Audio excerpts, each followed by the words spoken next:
It's wild to think about, but you have this literal supercomputer sitting right in your pocket. Oh, yeah. Always within reach. Right.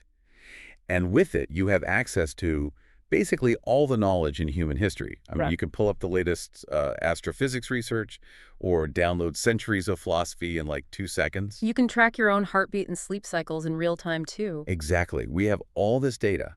But, and this is the big question for you today, why do you still feel so stressed? Why are you so disconnected or just, completely exhausted by your daily routine? It's a massive paradox. It really is. We have infinite data, Yeah. right? But we have this huge glaring deficit in actual meaning. And what's crazy is that an ancient text from thousands of years ago actually diagnosed this exact modern disease. And crucially, it offered a very specific cure for it. Yes. So today we are doing a deep dive into chapter 7 of the Bhagavad Gita.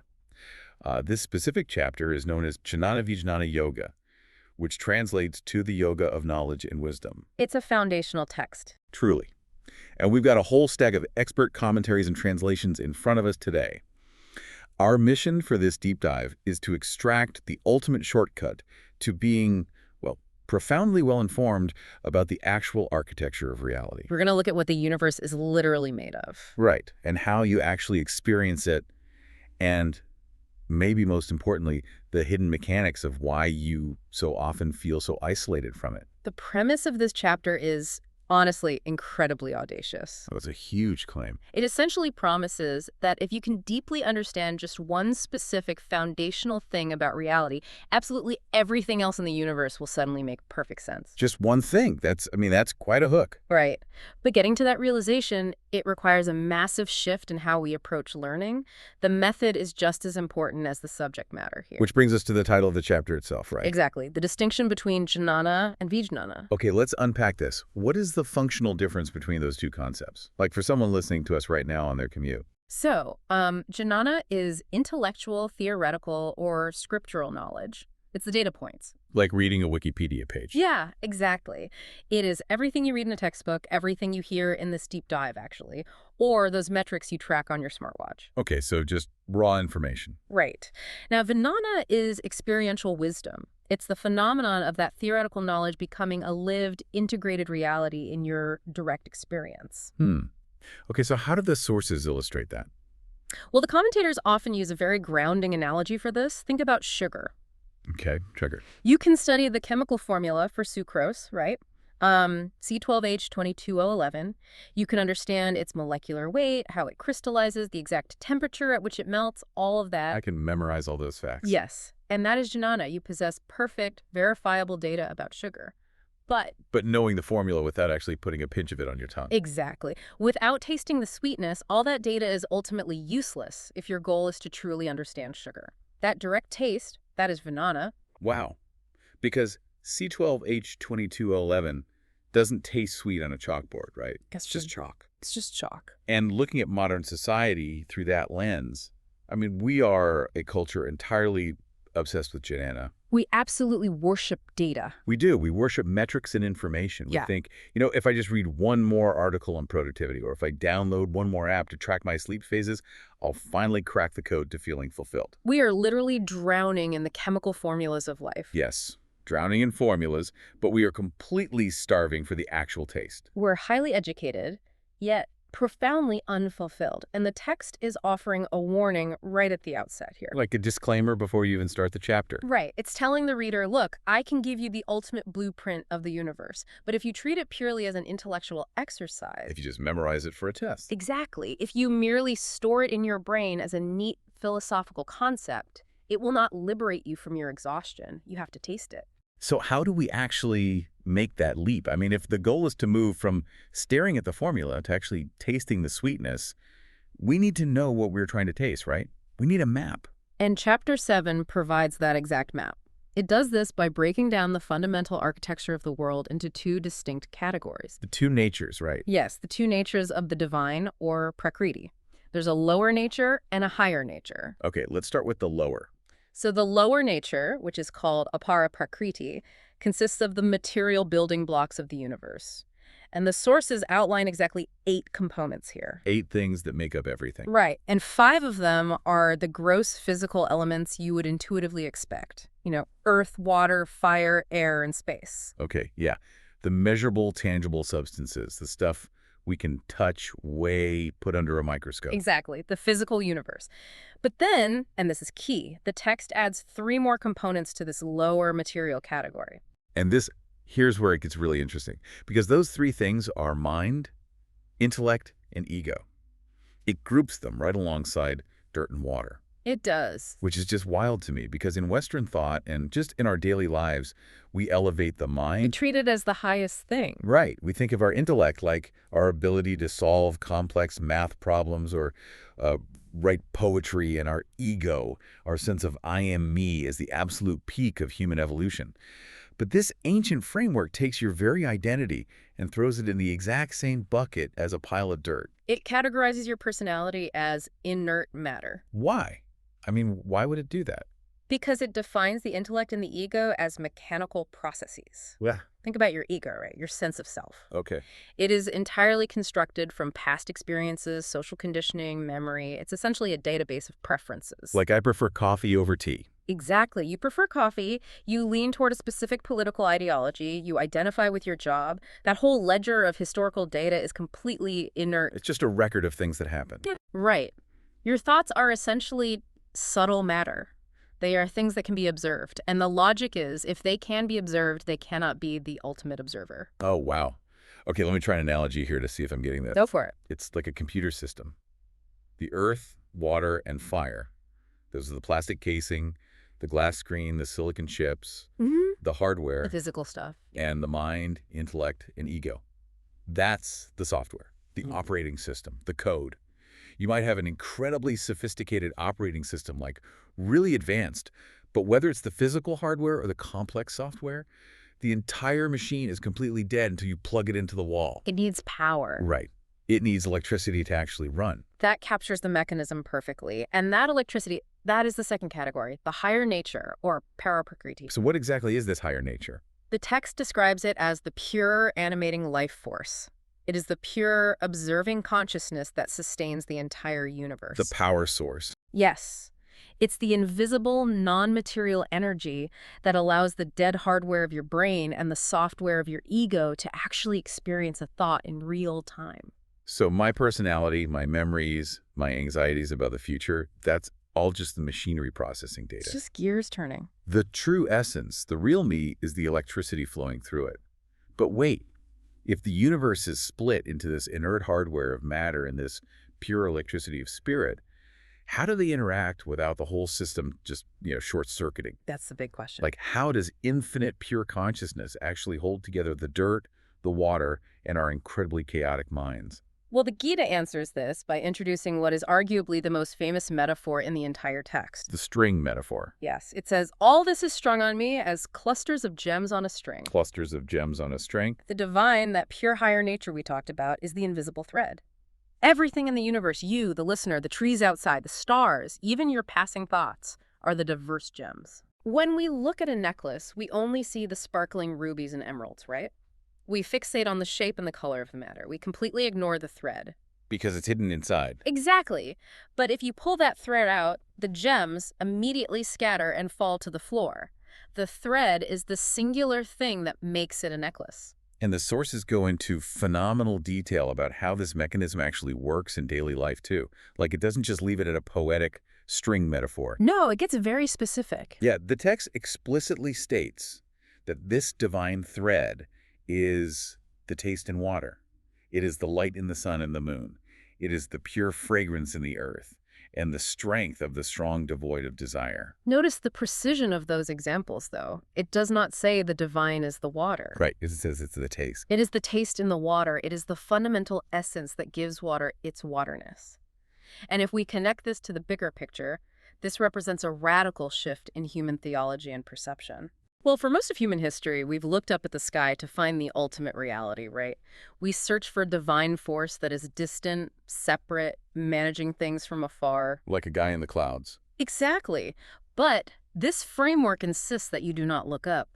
You look intimately closely at what is right in front of you. You find the ultimate reality in the very essence of everyday things. Yes, when you take a sip of water and actually feel that pure, refreshing wetness, you are directly experiencing the divine string holding the universe together. Okay, so if this string is literally everywhere, if it's the taste in my water, the light in my room, the consciousness observing my own mind, why am I, and why is humanity at large so incredibly stressed out? It's the million-dollar question. Like, if we are permanently threaded onto this divine string, why are we entirely blind to it? That is the core dilemma of the human condition, and the text introduces the concept of Maya to explain it. Maya, often translated as the divine illusion, right? Yes, but it's not like a magic trick. It has a very specific mechanism. That mechanism relies on the three gunas.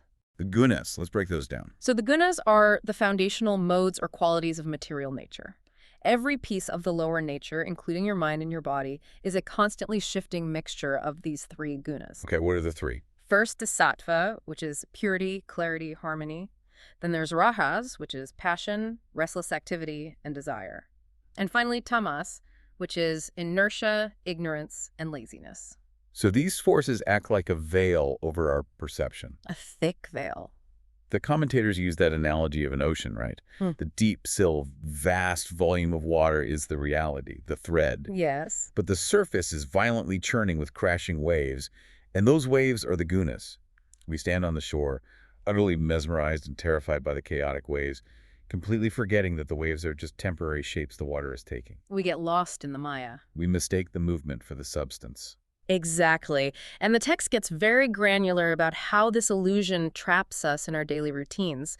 It states that all beings are deluded right from birth by the pairs of opposites that arise from desire and aversion, likes and dislikes. Right, and this is where we really have to look at our own lives. We walk around all day firmly believing we have total free will. We think we're the sovereign masters of our destiny. We love to believe. But are we? I mean, think about it. Can you actually do something you truly, deeply dislike without immense internal struggle? Almost impossible. It's like we are the metal ball in a pinball machine. Rajas is the mechanical flipper, constantly launching us into frantic action, like, oh, I have to answer that email, I have to chase that promotion, I have to buy that new car. Always moving, always wanting. Right. And then Tamas is the gravity pulling us down into exhaustion and inertia. It's that inescapable pull of the couch and mindless scrolling after a long day. Just checking out completely. Yeah. And Sattva is that brief, fleeting moment. We hit the high score ramp, the ball slows down, and we feel a temporary sense of peace. But the crazy part is, we think we are the ones playing the game. When really we're just the ball. You're just the ball being violently knocked around by these three forces.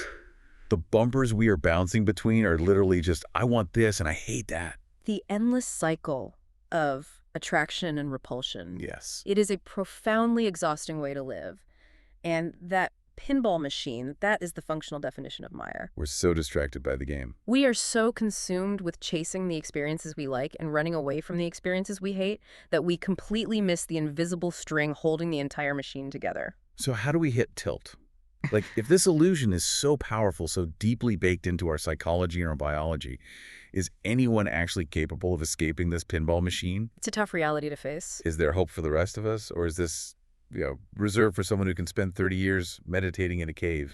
Well, the text is unapologetically realistic about the odds here. It states that out of thousands of people, only a very small handful will ever even attempt to seek a higher perfection. Because most people are just playing the pinball game. Exactly. The vast majority are too engrossed in the game. They genuinely believe the game is all there is. And out of the few who do try, hardly anyone truly pierces the veil to experience the ultimate reality. So the odds are steep. Very steep. But the pathway is clearly defined. The framework identifies 4 specific categories of virtuous people who actually turn toward the higher nature, people who start looking for the string instead of just admiring the gems. Okay, let's break down those 4 types of seekers. First, you have the distressed. These are individuals who are suffering deeply. They've been beaten down by life, illness, tragedy, and they turn to a higher power, simply seeking relief from their acute pain. Makes sense. Okay, who is second? Second is the seeker of wealth or worldly enjoyment. They desire success, security, or just a good life, and they pray for the universe to grant them those material outcomes. And the third? Third is the seeker of knowledge. These are the intellectually curious, the philosophers, the scientists who want to understand the mechanics of how the universe works. Okay, and the fourth. And finally, the fourth type is the wise, or the Jnani. Okay, but looking at this from a modern perspective, Yeah. those first three sound incredibly transactional.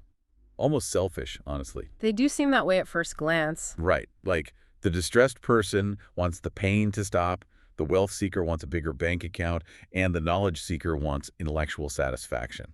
They all just want something for themselves. What's fascinating here is the text absolutely does not condemn the first three. Really, no judgment at all. None. It doesn't shame the person praying for a promotion, nor does it judge the person crying out because they are sick. The divine framework accepts them all as virtuous. Why, though, if they're being selfish? Because regardless of their motive, they have recognized that there is a higher source to turn to. They have, in their own way, stopped looking exclusively at the material gems and have reached out toward the string. It is a deeply pragmatic view of human nature. Okay, I see. But it still draws a hierarchy, right? It's that the fourth type, the Jnani, the truly wise one, is the highest. Yes, it places the Jnani at the top. And based on what we've discussed about the ego just being a ledger of data, I assume they aren't the highest simply because they have read the most books or accumulated the most intellectual jnana. Far from it. The Jnani is considered the highest because they have completely transcended the transactional relationship. I mean, Think about the mechanics of the first three seekers. The distressed, the wealth seeker, the knowledge seeker, they are all still operating from a fundamental place of separation. like I am me and God is over there. Exactly. They are operating under the assumption that I am here, the divine is over there, and I need the divine to give me something to make my ego happy. Ah, and the Jnani. The Jnani has dismantled that separation entirely. They seek the higher nature not to extract a reward, but out of pure love and the direct, lived understanding that all this is Vasudeva. Meaning the ultimate reality is all there is. God is everything. Yes. The Jnani realizes that their own consciousness, the physical act of seeking, and the divine they are searching for are all just manifestations of the exact same string. Wow. There's absolutely nothing to ask for because there is no separate you outside of the whole to receive it. That is profound.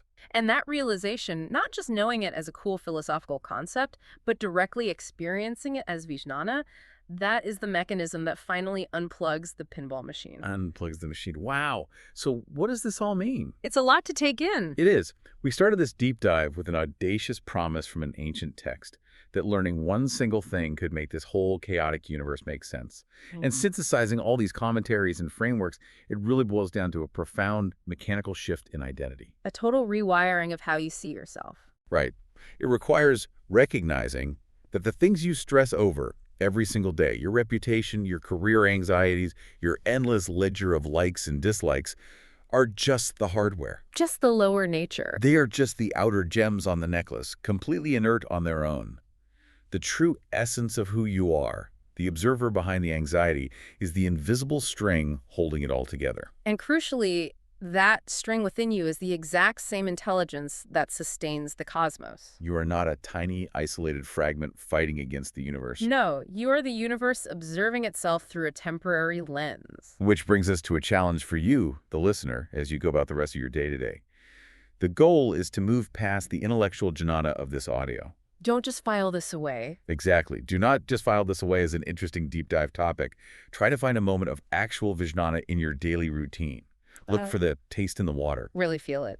When you wash your hands, or, feel the warmth of the sun on your skin, or just take a deep breath of air, try for just a split second to experience it not as a random material event, but as the underlying sustaining force of reality. Stop analyzing the chemical formula. And just taste the sugar. But before we conclude, the final verses of Chapter 7 introduce a concept that serves as the ultimate litmus test for this wisdom. Okay, what's that? The text notes that those who have truly anchored themselves in this Vijnana maintain this supreme awareness even at the time of departure. Meaning the moment of death. Yes. And this raises an incredibly profound question for you to chew on long after this audio ends. Let's hear it. If your mind, your ego, and your physical body are just the outer gems of the material lower nature, What happens to the invisible string of your pure consciousness when the necklace finally breaks? When the hardware finally unplugs, the code stops running, and the gems scatter back into the earth, what remains? The text is clear. The elements return to the earth. But the string. Yeah. The string was never born. It is not subject to the gunas, and it does not break. It simply remains what it always was. It is the one thing that makes everything else make sense. Thank you for joining us on this deep dive into the Gita's 7th chapter. Keep questioning your conditioning, keep looking for the taste in the water, and keep exploring.